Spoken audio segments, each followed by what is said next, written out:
Bonsoir à tous nos téléviewers et merci de rester fidèles à votre programme préféré, Panafricanisme 101 sur Africa TV. Au menu ce soir, une analyse sur les exactions dont sont victimes les Africains en Chine et un questionnement sur l'élan de solidarité portant sur l'annulation des dettes africaines. Sa pilule sur la toile, ça taraude les esprits. Les gens se posent des questions de partout. C'est ce phénomène d'expulsion, de discrimination, de stigmatisation, d'éviction, de racisme à l'endroit des Africains en Chine. Ce pays qui se situe actuellement dans une perspective de rebond de la pandémie de coronavirus qu'il a précédemment réussi à éradiquer. Comment comprendre cette situation? La télévision panafricaine vous livre quelques éléments de réponse ce soir. Africa TV, c'est aussi l'Afrique vue autrement. Alors, pour en parler, nous recevons sur ce plateau un homme, le docteur Dalvarez Goudjou, économiste et géostratège sur d'autres cieux. Bonsoir, docteur. Bonsoir, Unique Accueil. Bonsoir aux téléspectateurs de la chaîne panafricaine Africa Télévision. Et merci de m'avoir invité à votre émission. C'est un honneur pour nous. Avant de commencer, nous allons écouter ce reportage qui va davantage nous éclairer sur ce phénomène de maltraitance et de traitement inhumain dont sont victimes nos frères, vos frères, les Africains dans l'Empire du Milieu. Reportage. En Chine, les ressortissants africains sont victimes de ségrégation. Les autorités chinoises les accusent d'être susceptibles de propagation du Covid-19. Dans plusieurs villes chinoises, les Noirs sont brutalisés et menacés de rapatriement. Les Chinois se montrent prudents quant à une éventuelle reprise de l'épidémie dans leur pays et prennent pour cible les ressortissants africains. Des autorités africaines se trouvent choquées par cette attitude incivique des Chinois et la première réplique est venue du Kenya où le gouvernement a engagé des opérations de rapatriement des ressortissants chinois du territoire kényan. Du côté chinois, les autorités rejettent les accusations de violence, d'incidents isolés. Alors, docteur, les relations sino-africaines semblent bien se porter. Pour preuve, nous pouvons voir des Chinois effectuer des travaux sur notre continent. Ils sont d'ailleurs bien accueillis pour la plupart. Ils ont embrassé la culture africaine. Ils épousent même des Africaines. Et d'ailleurs, à l'origine, l'on se rappelle dans le cas du Cameroun de la construction du palais des congrès qui remonte jusqu'en 1978.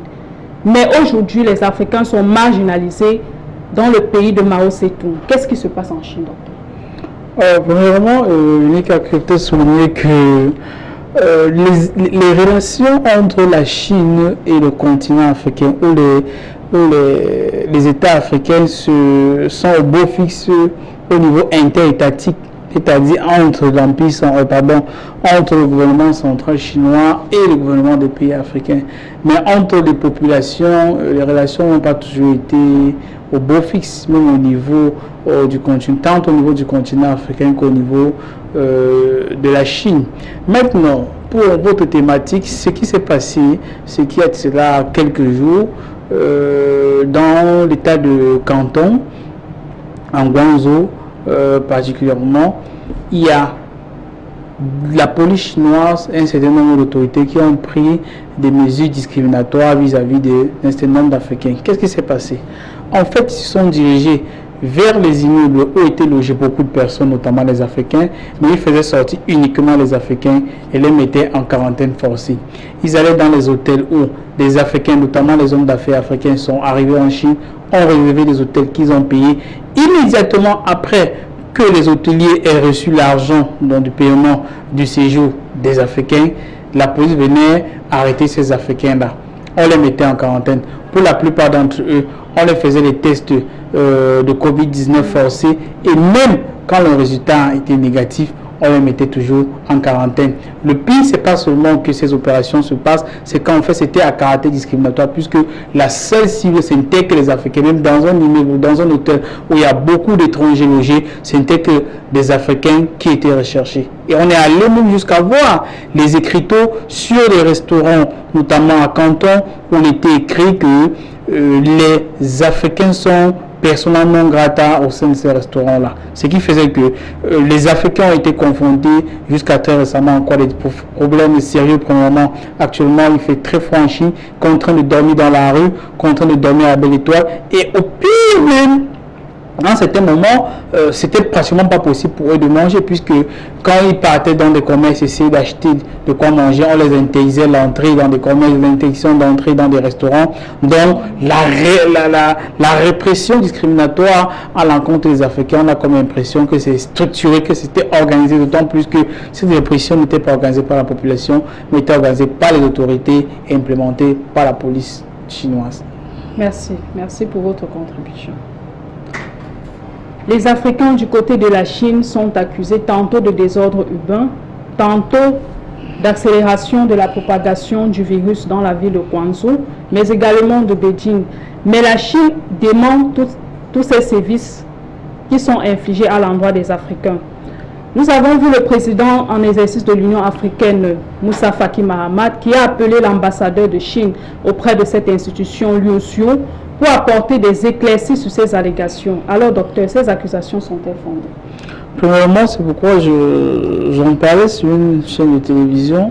Je suis contre cette expression du président de la Commission de l'Union africaine, Moussa Faki Mahamat, qui parlait d'allégations dans son tweet. J'ai dit, s'il est incompétent, qu'il prenne des vacances, qu'il rentre chez lui et qu'il laisse la Commission de l'Union africaine être gérée par des gens qui peuvent défendre les intérêts des Africains. Il ne peut pas parler d'allégations pour des faits qui sont établis. Ce n'est pas des supputations, ce n'est pas des allégations. On parle de faits avec des vidéos, avec des audios. On ne parle pas d'une vidéo, on ne parle pas de vidéos. On parle des dizaines de vidéos qui existent. Qu'il a vu et il parle d'allégations. Ce n'est pas sérieux. Quand on dit des allégations, ce sont des choses, ce sont des éléments dont on n'est peut-être pas sûr. C'est comme des accusations fallacieuses. On parle des choses avec des faits, mais lui parle d'allégations. Peut-être c'est parce que lui, justement, c'est des gens qui, dans beaucoup de cas, s'agenouillent pratiquement devant les Chinois. Peut-être qu'il est important de souligner qu'une bonne partie de l'aide de fonctionnement de l'Union africaine vient de la Chine et que même l'immeuble siège de l'Union africaine à Addis Abeba a été entièrement construit au fait par la Chine. Et quand on a pu découvrir l'année dernière, à un certain heure de la nuit, tous les ordinateurs de l'Union africaine sont en perpétuel mouvement, comme si c'était, et je crois que les experts ont conclu à cela, comme s'il y avait des éléments dedans qui espionnaient les machines de l'Union africaine. Comme pour dire que peut-être que le président Moussa Faki Mahamat ne se sent pas en position de pouvoir défendre clairement les intérêts des Africains par rapport à la Chine. C'est pourquoi je dis que l'expression allégation n'a pas sa place là-bas. Ce sont des faits établis avec des audios, avec des vidéos. Et on a vu le consul général du Nigeria sur le terrain défendre les intérêts des Africains, défendre les intérêts du peuple. Comme les images que vous avez en train de montrer à l'écran, ce ne sont pas des allégations, ce sont des faits. Donc on ne peut pas avoir ce type d'image et dire que ce sont des allégations. Maintenant, justement, Moussa Faki Mahamat a demandé des comptes à l'ambassadeur de la République populaire de Chine au niveau de l'Union africaine et on n'a pas eu de réponse puisque l'ambassadeur de Chine et les autorités centrales au niveau du ministère des Affaires étrangères à Beijing a donné l'impression qu'il n'était pas au courant de ce dont il était question, ce qui est un mensonge, d'autant plus que la Chine c'est un État communiste. C'est un seul parti, un État communiste à parti unique. Ça veut dire que la plupart, c'est vrai que, il faut bien comprendre que la Chine c'est un État fédéré. Mais la plupart, quel que soit ce que vous voulez faire en Chine, vous devez obligatoirement être membre du Parti communiste chinois. Pour que ce soit homme d'affaires, opérateur économique, militaire, quoi que ce soit, vous devez être membre du Parti communiste chinois. Donc, les autorités à Beijing ne peuvent pas affirmer que, comme il y a des Africains, qu'on les met dans la rue, qu'on les persécute par la police chinoise, à Canton, et ils disent qu'à Pékin, ils ne sont pas au courant de cela, ou qu'ils ne savent pas de quoi il est question. J'ai dit, ils savent de quoi il est question, et la Chine, c'est un État extrêmement discipliné. Les policiers ne peuvent pas se permettre ce type de comportement, sinon pas reçu les instructions de quelque part. Donc, que l'ambassadeur affirme qu'ils ne savent pas de quoi il est question, que les autorités au ministère des Affaires étrangères affirment qu'ils ne savent pas de quoi il est question. J'ai dit, ce n'est pas conforme à la réalité, car ils savent de quoi il est question, et ils ont instruit qu'on traite les Africains de cette manière. La preuve en est, essai de protestation. Sérieux, il n'y a pas eu de protestation. Au contraire, les gens ont essayé. J'ai écouté le porte-parole du ministère des Affaires étrangères, Liu Yang, qui essayait, au contraire, de dire qu'ils vont apporter des arrangements et les Africains qui ont été délogés vont être relogés. J'ai dit, ça ne s'arrête pas là-bas. On a discriminé les personnes.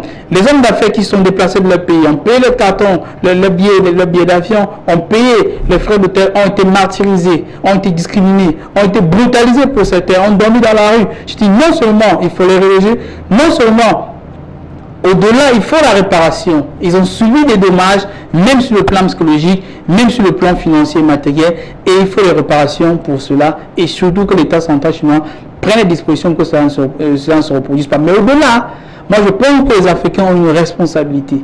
Comme on dit parfois dans un proverbe camerounais, c'est la patate qui a accepté qu'on la mange crue. Pourquoi ce sont envers les Africains que les Chinois font cela? Pourquoi ne le font-ils pas envers les Arabes? Pourquoi ne le font-ils pas envers les Européens? Pourquoi ne le font-ils pas envers d'autres Asiatiques ou même les Nord-Américains ou même les Sud-Américains? Pourquoi ce ne sont que contre les Nord-Africains qui le fassent? C'est parce que les États africains croisent les bras, c'est parce que les États africains estiment qu'ils n'ont rien à foutre de leur population, quel que soit ce qu'on leur fait du Parlement entier, ils disent rien. La preuve en est, sur le continent africain, combien de nations ont réagi? À part en dehors du Kenya, du Nigeria, de la Sierra Leone, le Ghana, il y a combien d'États, même le Cameroun a réagi. Ils donnent comme l'impression que les nations, alors qu'il y a beaucoup de Camerounais, j'en ai parlé avec beaucoup qui étaient dans la rue là-bas en tant qu'homme d'affaires, qui disaient qu'ils sont dans la rue, ils ont appelé l'ambassade à plusieurs reprises, ils ont écrit, l'ambassade n'a même pas tâché de réagir. Comme vous avez ce type d'État qui se comporte de cette manière, comme ce type de nation se comporte de cette manière, est-ce qu'à l'étranger on peut considérer vos citoyens? Est-ce qu'à l'étranger on peut respecter vos citoyens? J'ai dit, ça va être très difficile qu'on respecte vos citoyens à l'étranger si vous-même en tant qu'État, si vous-même en tant que leader, vous ne respectez pas. Merci. Parlons justement de ces réactions, docteur. Du côté du Ghana, nous avons vu la sortie du ministre des Affaires étrangères, qui a d'ailleurs donné 24 heures au gouvernement chinois pour mettre fin à ces exactions qu'il a qualifiées de violation des droits de l'homme. Mais au Cameroun, nous embrayons sur le Cameroun de manière exclusive. On a l'impression que depuis même le début de la pandémie, le président Paul Biya semble être muet. On ne l'a pas vu jusqu'hier où il y a une vidéo selon laquelle il a reçu l'ambassadeur de France, Guillaume, au Cameroun. Quelle est votre analyse sur ce silence? Bon, premièrement, lui, le président Paul Biya a reçu l'ambassadeur de France à Yaoundé et ils ont échangé sur des sujets, entre autres, concernant le Covid-19. J'ai dit, pour moi, je pense qu'un leader, surtout en temps de crise, puisque nous sommes dans un temps de crise, nous sommes dans un temps de guerre, une guerre livrée à un ennemi qui est invisible et qui est extrêmement dangereux. Le leader devrait se faire voir, le leader devrait se faire ressentir. On en a vu dans pratiquement tous les pays, que ce soit le Sénégal, le Nigeria, la France, la Chine, les États-Unis, même en Afrique du Sud, jusqu'en Afrique du Sud, le président Ramaphosa a porté sa tenue militaire, a mis son camouflet militaire puisqu'il disait qu'ils sont en train de partir en guerre. Je dis, dans un contexte comme celui-là, où l'ensemble des États du continent et hors du continent aussi sont en train de prendre des mesures sérieuses, sont en train de concilier leur peuple, sont en train de se déplacer dans le pays pour soutenir leur population, qu'on ne voit pas le chef d'État du Cameroun, je pense que cela n'est pas acceptable et cela peut avoir un impact négatif sur le moral des Camerounais qui peuvent se sentir seuls face à un événement, face à une maladie, face à un virus qui est en train de prendre la vie de leurs proches pratiquement chaque jour. Voilà, comme si tantôt il craignait beaucoup plus les colères publiques d'Emmanuel Macron que les revendications légitimes de son peuple. Bon là, je ne sais pas si ce sont des colères, mais ce que je pense, c'est un élément qu'il ne faudrait peut-être pas aussi négliger, c'est de comprendre aussi que le chef de l'État du Cameroun, il est aussi relativement âgé. Hein. Or, une des cibles de cette maladie, ce sont les personnes qui sont âgées. Or, étant âgé, moi je me dis peut-être que le président s'était mis en quarantaine pour éviter d'être en contact avec les gens qui éventuellement pourraient le contaminer. Puis ça, c'est aussi, en fait, il faut bien comprendre qu'au Cameroun, les autorités ont préconisé le confinement. Mais cela ne justifie pas que dans un contexte comme celui-ci, que le chef de l'État soit totalement absent. Même s'il y a des collaborateurs qui sont en train de faire un bon travail, je saisis l'occasion pour féliciter le ministre de la Santé, le docteur Malawi Chamelaché, qui fait vraiment un travail remarquable pendant cette crise. D'accord, merci docteur. Allons du côté du Kenya où nous avons vu le président Uhuru Kenyatta qui a réagi face à cette situation en ordonnant que les Chinois soient immédiatement chassés du Kenya. Rendu à ce stade, est-ce que tous les moyens d'action sont bons pour l'Afrique? Mieux encore, que doivent faire les Africains? Oui, moi je pense que les Africains doivent prendre leurs responsabilités. Et j'exhorte particulièrement les États africains, les leaders africains, les responsables à prendre leurs responsabilités. Ils ne peuvent pas les laisser comme ils méprisent leur population. Non seulement dans leur pays, mais même hors de leur pays, tout le monde le sait. Dans beaucoup de pays en Afrique, vous ne pouvez pas parler en chinois, vous ne pouvez pas parler en libanais. Il y en a même des Chinois qui ont les cartes nationales d'identité camerounaise, nigériens, ghanéens, ivoiriens. Ils vous parlent plus fort. Si vous allez avec le commissariat, ils laissent au commissariat et qu'ils rentrent chez eux. Pourquoi? Parce qu'on les a laissés dans un contexte de laisser aller, excusez la tautologie, on a donné l'impression qu'ils étaient immunisés et qu'ils avaient une certaine immunité, qu'on ne pouvait rien leur faire dans le pays. Si vous le faites déjà ça dans votre propre pays contre vos citoyens, à l'étranger, comment peut-on les traiter? C'est pourquoi j'ai dit, la société civile africaine doit prendre ses responsabilités, les autorités doivent prendre leurs responsabilités. S'ils continuent à démissionner de leurs responsabilités, qu'ils ne soient pas surpris qu'il y ait des réactions très violentes dans les rues. Pourquoi? Parce que quand une population est à bout, elle peut prendre des mesures qui n'étaient pas adaptées dans un autre contexte si l'État avait pris ses responsabilités pour défendre la dignité de sa population. Merci pour cette exhortation. Alors, l'État doit prendre ses responsabilités, mais les citoyens également. Nous allons clôturer le premier axe de cette émission. Docteur, nous vous donnons la parole pour un dernier mot à l'endroit des Africains, des téléspectateurs qui nous regardent et qui sont encore dans la true de la pandémie Covid-19. Par rapport à la pandémie Covid-19, moi j'encouragerais nos compatriotes africains à suivre les instructions des autorités sanitaires, le port des gants, le port des masques, etc., l'utilisation de l'eau coulante du savon pour se laver les mains, une solution hydroalcoolique, mais surtout sur les instructions des autorités sanitaires. Mais à côté de cela, je dirais qu'en tant qu'Africains, c'est important que nous ne négligeons pas nos pharmacopées qui peuvent nous aider à faire face à la maladie. On est en train de faire dans beaucoup de pays, que ce soit en Roumanie, au Maroc, dans certains hôpitaux en France, je crois en Russie encore, en Arabie Saoudite ce matin, il y a des autorisations pour que l'on utilise l'hydrochloroquine ainsi que l'azithromycine dans le protocole pour soigner le Covid-19. Et je dis que tout le monde le sait, l'hydrochloroquine n'est que la version de synthèse de la quinine. Or, la quinine, c'est un dérivé du quinquina, qui est une plante tropicale que l'on trouve dans beaucoup de pays sur le continent africain. En termes simples, pour nous qui nous battons, pour certains Africains qui se battent seulement pour avoir de l'hydrochloroquine, qui sachent que l'hydrochloroquine n'est que la photocopie de l'original. L'original se trouve sur le continent africain. En termes simples, de privilégier aussi la pharmacopée africaine qui est dans beaucoup de cas plus efficace que ce que nous importons de l'étranger. Merci. Nous espérons que nos téléspectateurs nous ont suivis. Le quinquennat se trouve sur le continent africain. Il faut le chercher, il faut faire avec. Alors, allons à présent sur la question de l'annulation de la dette abyssale des pays africains. Sous un autre angle, le pays de Mao Tse-tung, où est officiellement apparue la maladie dans la ville de Wuhan, cette pandémie devenue célèbre, nommée Covid-19, comme si l'on devait s'attendre à un Covid-20 ou 21, bref, à une recrudescence de la pandémie, le coronavirus n'a pas épargné le continent berceau de l'humanité. D'ailleurs, sur ce continent, et selon les statistiques de l'Organisation mondiale de la santé, l'on compte actuellement 17 247 cas.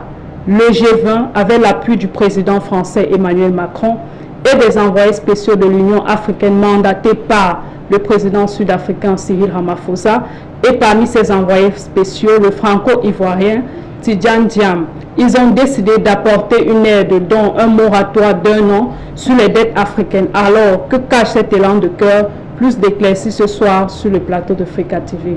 Mais avant tout, écoutons ce reportage sur la question. Reportage. À la une, la structuration de la dette des pays africains s'impose, alors que la pandémie de Covid-19 se fait de plus en plus ressentir sur le continent berceau de l'humanité. Les pays africains criblés par les lourdes dettes présentent une économie fragile. Le chef de l'Élysée, Emmanuel Macron, a relevé au sein du G20 et du Club de Paris qu'un moratoire serait un état indispensable pour venir en aide aux pays africains. Il s'agit d'une mesure d'exception qui permettrait la suspension des paiements afin de permettre aux économies africaines de respirer et de ne plus servir les intérêts de la dette. Bien que cette décision saluée sur l'ensemble du continent est une première mondiale, elle suscite tout aussi des réserves et des déceptions. Parlons à présent du G20. Un moratoire d'un an sur les dettes africaines permettra de libérer jusqu'à 20 milliards de dollars qui pourra leur permettre d'agir rapidement dans la lutte contre le coronavirus. L'Afrique a davantage besoin d'acquérir des infrastructures sanitaires, l'a précisé le franco-ivoirien Tidjane Diam, l'un des envoyés spéciaux mandatés par le président en exercice de l'Union africaine, Cyril Ramaphosa. C'est un ballon d'oxygène pour les pays pauvres confrontés au coronavirus, l'a-t-il précisé, car sur les 77 pays, 40 pourront en bénéficier. Confrontés au coronavirus, l'a-t-il précisé, car sur les 77 pays, 40 pourront en bénéficier. La Chine, l'un des plus grands créanciers, aura tout intérêt à favoriser l'annulation de ses dettes en vue d'élucider son visage sur la scène internationale après le désarroi planétaire suscité par le virus de Wuhan. Parallèlement, cette aide vis-à-vis de l'Afrique, appuyée par le président français Emmanuel Macron, intervient alors que les États-Unis ont décidé de suspendre leur contribution au sein de l'Organisation mondiale de la santé, laquelle représente environ 20% du budget de l'organisation. Retour sur notre plateau. Alors, docteur Kouchou, le moratoire d'un an sur les dettes africaines est-il une aide? Mieux encore, de quoi est-ce qu'il est question? Très bien.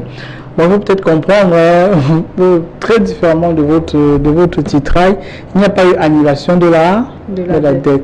Il y a eu une forme de rééchelonnement de la dette. Et de quoi est-il question en termes simples? Premièrement, il faut comprendre que la dette du continent africain, des nations du continent africain, se situe autour de plus de 300 milliards de dollars. Précisément 365 milliards de dollars. Et le coût de cette dette annuellement coûte au continent africain 44 milliards de dollars. C'est pas le coût de la dette. Justement, c'est ça qu'il est question. En fait,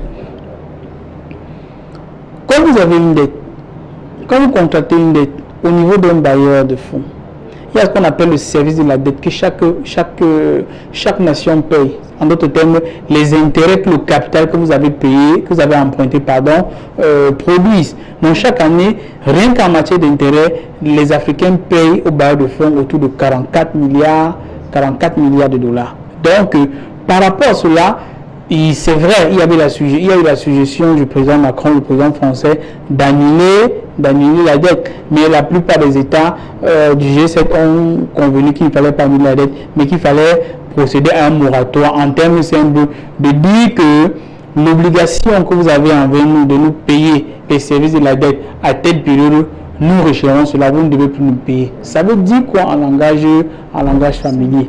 Ça veut dire que à un moment de l'année, les États africains doivent payer les intérêts, comme je disais. Maintenant, contrairement à ce que beaucoup de gens se disent, les bailleurs de fonds n'ont pas donné l'argent aux États africains pour faire face à la maladie.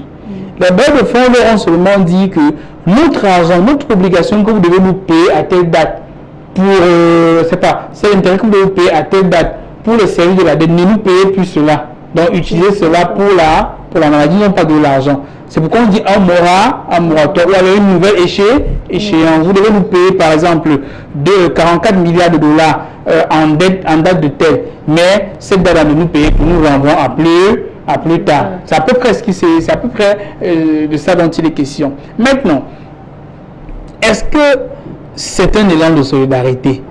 Je dirais, à mon avis, non. Pourquoi non? Puisque nous sommes dans les relations internationales, et dans les relations internationales, il n'y a pas d'amis, il n'y a pas de solidarité, il n'y a que des questions d'intérêt qui priment. La preuve en est, tout le monde le sait. Des gens qui disent qu'il y a rééchelonné une dette. Dans la plupart des cas, quand vous analysez, je prends un exemple simple, sur les 365 milliards de dollars que doit le continent étranger africain de fonds, l'Afrique doit à la Chine 144 milliards de dollars environ. Or, quand vous regardez la structure des différentes dettes des États africains, ce sont les dettes qu'ils ont déjà remboursées à plusieurs reprises depuis de nombreuses années. Comme je vous ai expliqué un peu plus haut, par le mécanisme du service de la dette. C'est-à-dire, vous devez quelqu'un 300 milliards environ, mais chaque année, vous payez environ 44 milliards. Au bout de, je sais pas, 10 ans, vous voyez que vous avez remboursé plus de 400 milliards. Quand vous avez remboursé et les intérêts étaient composés et que le capital est resté identique, le pays dit que non, vous n'avez pas remboursé, vous le devez toujours. Alors que dans les faits, vous avez remboursé à plusieurs reprises. Pour dire quoi? Pour dire que si ces États sont si sérieux, si ces États sont si solides du pays africain, qu'ils annulent là l'ensemble de la dette, puisque les États africains les ont déjà remboursés. Et dans la plupart des cas, c'est juste officiellement qu'on dit qu'on a pris des mesures, on vous a accordé une aide. Comme j'ai expliqué plus, en fait, c'est un moratoire qu'on vous a accordé. C'est pas qu'on vous a donné de l'argent liquide, c'est pas qu'on vous a donné de l'argent cash. C'est vrai qu'en vous permettant cela, l'argent que vous devez le rembourser, vous utilisez cela pour faire face à la situation de crise. Mais toujours est-il qu'ils prennent des mesures, toujours, il y a toujours des...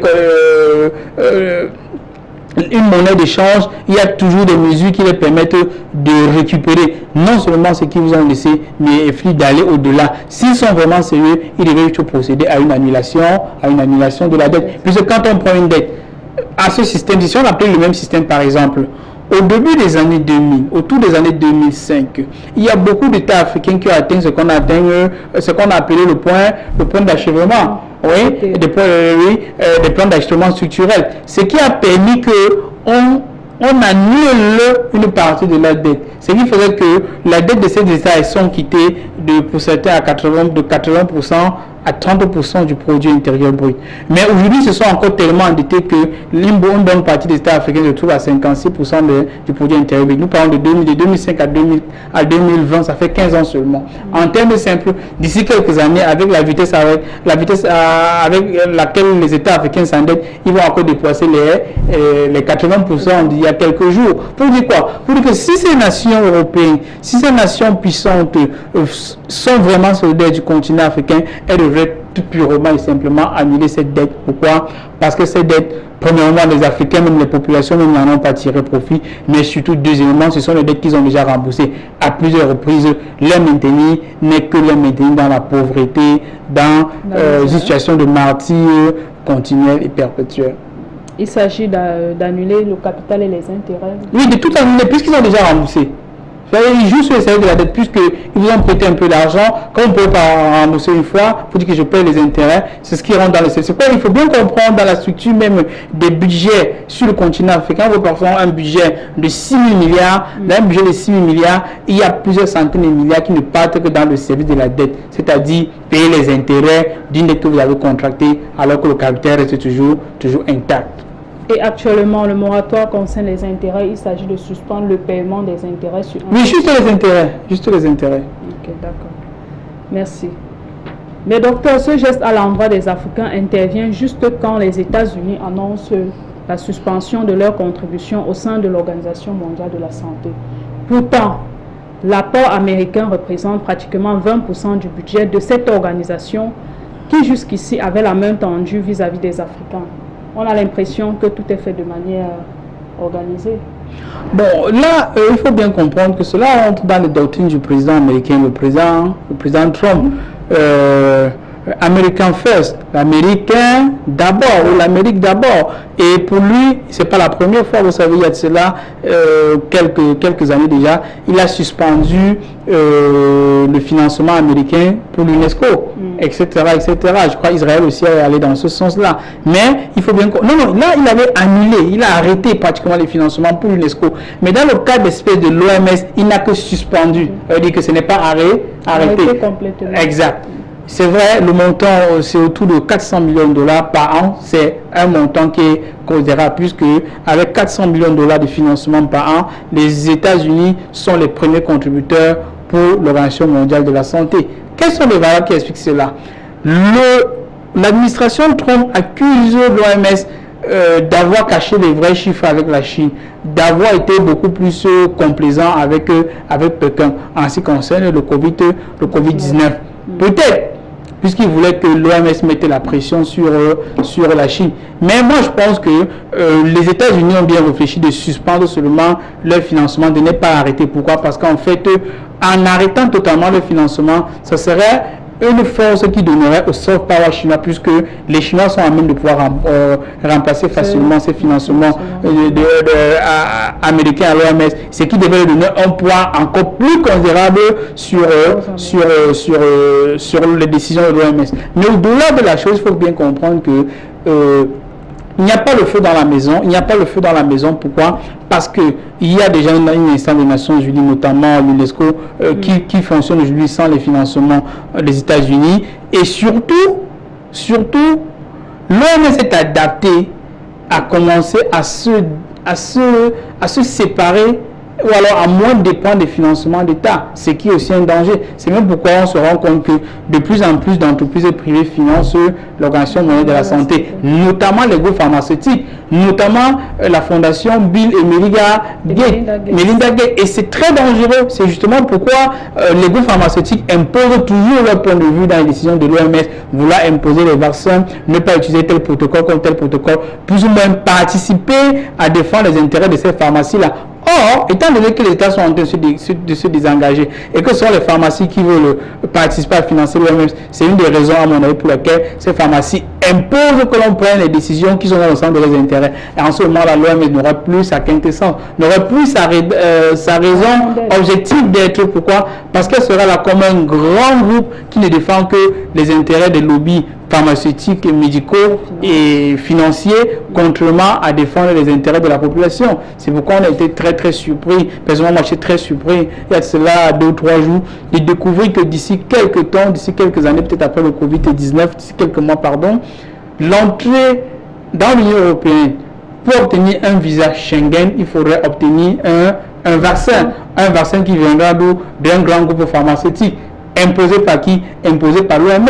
Donc on a comme impression en ce moment-là que effectivement c'est une des raisons de Trump, de donner l'impression qu'en fait l'OMS est en train d'être influencée par des forces extérieures. Mais quand même il faut noter que ça rentre dans les doctrines de Trump. L'UNESCO a été un exemple, l'OMS est un exemple. Même pendant la campagne, le président Trump avait dit que en matière de financement, même au niveau de l'OTAN, il va arrêter de financer, ou du moins il va diminuer les financements américains, que les Européens doivent mettre la main à la poche. Et au-delà, il a même menacé de quitter l'Organisation des Nations Unies, puisque selon lui, les Américains y contribuent, mais les Nations Unies ne sont pas reconnaissantes envers les États-Unis.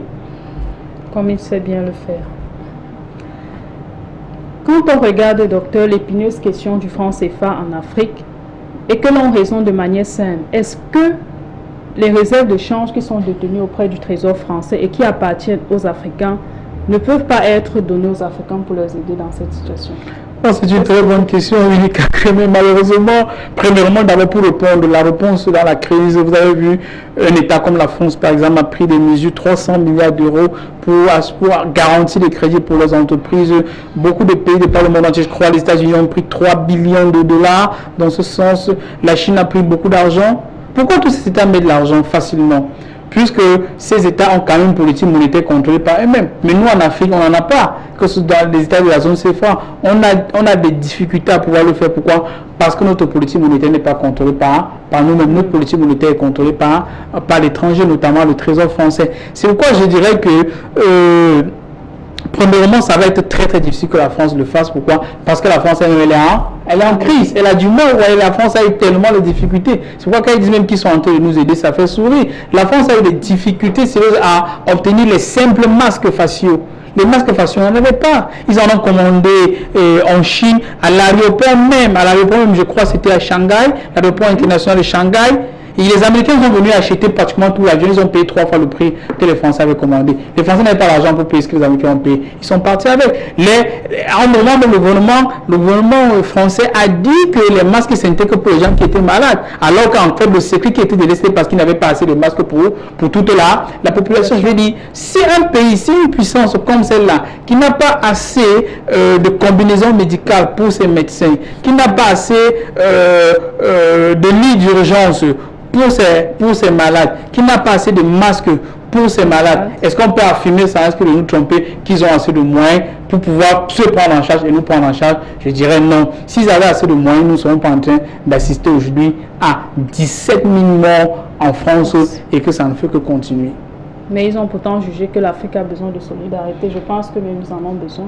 Oui, eux aussi en ont plus besoin et ils se sont rendus compte que non seulement l'Afrique a besoin de solidarité, même à cause d'eux, mais à côté d'eux-mêmes là, l'Italie est en train de perdre des dizaines de milliers de personnes. Ils ont même demandé à l'Union européenne. Est-ce que l'Union européenne a donné une réponse à cela? C'est les Russes, les Cubains, les Chinois qui sont venus assister un État membre de l'Union européenne pendant que les Européens étaient parvenus à ne rien faire.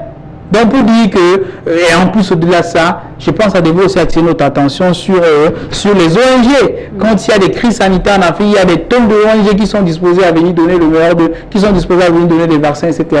Que font-ils maintenant que l'Europe est dans le besoin? Curieusement, on n'entend presque plus parler des ONG, alors qu'on se rend compte qu'il y a une crise en Amérique, en Europe, et tous ferment la bouche, alors qu'il y a un besoin là-bas. Si c'était en Afrique, ils devaient crier tous les jours comment il faudrait envoyer les aides en Afrique. Actuellement, c'est chez eux, curieusement, ils deviennent muets. Vous allez permettre, que font également ces ONG sur le cas des Africains, ces ONG qui sont pourtant des défenseurs des droits de l'homme, alors que les Africains sont en train d'être marginalisés en Chine. Est-ce qu'on a vu une ONG se lever par rapport à cette situation?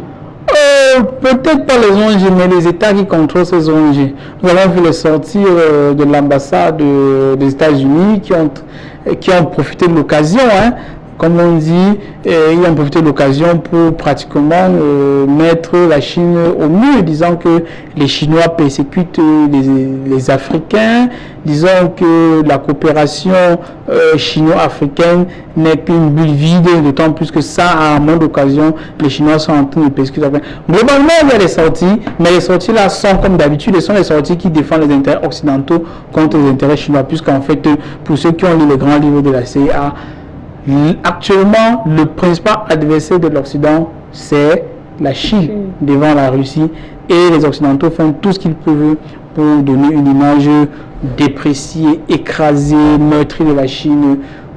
Pourquoi? Parce qu'elle ne veut plus que les gens continuent à investir. Elle a comme impression qu'elle est en train de perdre aujourd'hui l'aura économique qu'elle avait dans les siècles passés, et cette aura en train d'aller à la Chine et à d'autres pays émergents. Merci. Voilà, nous parlons du moratoire d'un an sur les dettes africaines. Mais docteur, tous les pays d'Afrique ne sont pas concernés. D'ailleurs, seulement 40 pays sont concernés, et sur les 52 que compte le continent africain. Sur les 77 pays pauvres qui ont été recensés, qu'en est-il du cas du Cameroun? Bon, premièrement, il faut noter que pour le FMI, pour le Fonds monétaire international, il n'y a que 25 pays pauvres de par le monde entier qui sont concernés. Et sur les 25 pays pauvres, il n'y a que 16 qui sont sur le continent africain.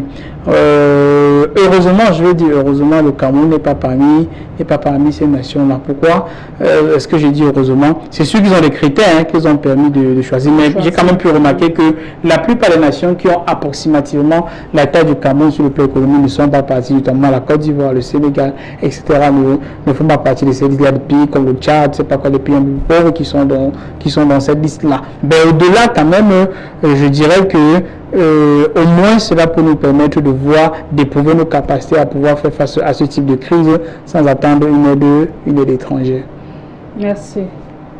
Continuons. Alors docteur, n'y aurait-il pas des voies purement africaines par lesquelles les Africains pouvaient se constituer en bloc pour se soutenir financièrement dans la lutte contre la pandémie? Par exemple, on a vu le Nigeria s'appuyer sur ses milliardaires et refuser carrément l'aide internationale. Mais on a également vu les chefs d'État, notamment le roi du Maroc, le président du Sénégal, Macky Sall, mais aussi Ramaphosa, se réunir pour réfléchir sur une initiative africaine de gestion de la pandémie. Oui, premièrement, notons qu'il y a quand même une initiative, il y a un mécanisme au niveau de l'Union africaine qui permet de gérer ce type de crise-là. Le mécanisme a été actionné. Il y a des éléments, justement des masques médicaux, bien d'autres choses qui ont été envoyés vers un certain nombre de pays, mais c'est insuffisant vu la quantité de besoins sur le continent africain et vu la quantité de moyens dont dispose l'instance panafricaine, l'Union africaine, c'est insuffisant. Maintenant, au-delà, je pense que chaque État devrait privilégier une production nationale, puisque comme vous avez pris l'exemple du Nigeria, non seulement il y a des financiers, des hommes d'affaires nigérians qui ont mis la main à la poche, mais l'État du Nigeria a pratiquement interdit l'importation des masques faciaux par exemple, l'importation des solutions hydroalcooliques par exemple. Je crois que le Cameroun, c'est vrai, n'a peut-être pas interdit l'importation de cela, mais l'État du Cameroun a quand même pris des mesures pour encourager les locaux à la production des masques, les locaux à la production des solutions hydroalcooliques. Je crois que les mesures ont été même prises, je crois, jusqu'à hier encore, pour que les industries camerounaises produisent en grande quantité l'hydrochloroquine, etc. Je pense que nous ne sommes pas très loin d'une très grande industrie, c'est infâme, mais qui dans les mesures ont été prises pour qu'ils puissent rentrer dans la danse. Je veux dire qu'on peut faire une organisation, mais pas toujours dire que l'organisation n'est pas forcément financière. Hein. L'organisation n'est pas forcément financière. C'est vrai que l'argent aide toujours, mais il y a des gestes qui peuvent être pris pour aider l'État à s'en sortir. Et pour cela, je pense qu'il y a une responsabilité étatique importante. Je pense que les entreprises devraient pouvoir bénéficier des mesures fiscales, douanières, administratives, en termes simples. Pendant cette période, les entreprises devaient bénéficier des moratoires sur les impôts, bénéficier d'un certain nombre d'encouragements. Pourquoi? Parce que si ces mesures ne sont pas prises pour encourager les entreprises, nous craignons que les entreprises actuellement sont pratiquement en arrêt, soit en congé technique pour beaucoup, c'est-à-dire ne sont pas en train de produire. S'ils ne sont pas en train de produire et que l'État ne nous apporte pas de soutien, les demande plutôt de continuer à payer des impôts à des coûts extrêmement élevés, ces entreprises risquent de limoger des millions de personnes. Et en Afrique, c'est autour de 20 millions de personnes qui risquent de perdre leur emploi. Et si ces 20 millions de personnes perdent leur emploi, c'est les gens qui rentrent dans la rue, c'est une tension avec le climat social, c'est le chômage, c'est l'insécurité éventuellement. Et quand les entreprises vont faire faillite, ils vont fermer les portes, ça veut dire que l'embryon du tissu économique, l'embryon du tissu industriel que nous avions hier serait en déliquescence totale. Or, c'est cet embryon qui essaie de payer un peu d'impôt à l'État. C'est pourquoi je pense que en tant qu'État, les États africains devaient prendre des mesures pour encourager d'abord les entreprises, mais surtout aussi les ménages. C'est pourquoi je salue l'action des pays comme le Sénégal, comme le Tchad, comme le Niger, qui ont pris des mesures pour que les foyers à revenus extrêmement insuffisants puissent recevoir une ration alimentaire pratiquement hebdomadaire ou journalière pour faire face à la crise. Pourquoi? Parce qu'en fait, on encourage les gens à se confiner, mais dans un système où l'économie se gère à 80% par l'informel, des gens ne peuvent pas facilement se confiner et s'en sortir si l'État ne leur apporte pas un soutien. Embrayons encore sur le cas du Cameroun, parlant toujours du soutien financier. On a vu l'État lancer un appel à l'endroit des hommes d'affaires, mais aussi de l'autre côté, le mouvement pour la renaissance du Cameroun, à travers le professeur Maurice Kamto, a également initié un élan de solidarité. Que pensez-vous sur ce sujet? Premièrement, je pense que nous sommes en état de guerre et comme nous savons bien, l'expérience a toujours démontré que quand vous êtes dans un quartier, qu'une maison brûle, chacun apporte qui un seau d'eau, qui un seau de sable, qui un seau de boue. Tout ce qu'on fait, c'est qu'on utilise tout pour éteindre le feu. Quand une personne apporte l'eau, vous ne dites pas non, c'est l'eau qui vient de la rivière ou c'est l'eau qui vient du puits, etc. Même quand les sapeurs-pompiers sont sur le terrain, il y a toujours la population qui met la main à la pâte. Donc pour dire que l'État a créé un fonds de solidarité dans lequel le président de la République, Paul Biya, a déjà mis 1 milliard. Il y a plusieurs hommes d'affaires qui ont aussi mis plusieurs centaines de millions. De l'autre côté, le leader de l'opposition, le professeur Maurice Kamto, a aussi créé un fonds sur le Cameroun dans lequel beaucoup de Camerounais de la diaspora et même du Cameroun sont en train de mettre de l'argent. Tout ce que nous souhaitons, c'est que tout cet argent puisse être bien organisé, bien géré pour le bien-être des Camerounais. Tout ce que nous savons, c'est que nous sommes face à une maladie qui est invisible. Nous sommes face à une maladie qui ne distingue pas entre riches et pauvres, qui ne distingue pas entre partis d'opposition et partis au pouvoir, qui ne dirige pas entre, je ne sais pas quoi, dirigeants et dirigés. Et pour cela, si nous voulons nous en sortir, c'est très important que nous puissions nous tenir la main, car si nous ne tenons pas la main, nous sommes sûrs d'une seule chose, c'est que le virus va nous terrasser. D'accord, merci. Mais nous n'allons pas laisser le virus nous terrasser. Nous pensons que l'Afrique doit s'en sortir. Et nous allons en sortir dans tous les cas. D'accord, merci. Nous clôturons cette émission. Mais docteur, nous vous donnons la parole encore pour un dernier mot à l'endroit de nos téléspectateurs sur cette question de la dette, mais également sur la question du coronavirus en général. Donc, globalement, pour la question de la dette, tout le monde le sait. Pour moi, je pense que il n'existe pas d'aide en matière de relations internationales. Toute aide est une forme d'aliénation. Donc, si vous attendez des choses des gens, ils utilisent cela pour vous aliéner. La preuve en est que depuis 1960, que nous sommes indépendants, entre guillemets, nous sommes toujours endettés. Mais aujourd'hui, on a comme l'impression que nous avons régressé, comme pour dire que la dette n'est pas indispensable pour être développée. Et à côté de cela, pour le Covid-19, je dirais que le virus existe, le virus est là, prenons nos mesures, sortons couverts, protégeons nos populations. Si nous avons des proches qui viennent de l'étranger, essayons de nous organiser pour que ces personnes puissent être mises en quarantaine au moins pendant 14 jours et ensuite qu'elles puissent faire les tests. Et nous, à notre niveau, prenons toujours nos mesures, nos masques faciaux, solutions d'alcoolique, se laver les mains régulièrement et toujours, pour ceux qui le peuvent, essayer de prendre des boissons chaudes le soir, avec du citron, avec autre chose, etc., etc. Ce sont les éléments qui, selon les personnes naturelles, ce sont les éléments qui, selon les spécialistes, participent à détruire le virus, surtout les boissons chaudes, prendre la vitamine C, etc. Tout ce qui peut nous, les antioxydants, tout ce qui peut nous booster et donner un peu plus de vigueur à notre organisme. Toujours est-il que c'est indispensable que nous puissions suivre les instructions données par les autorités sanitaires.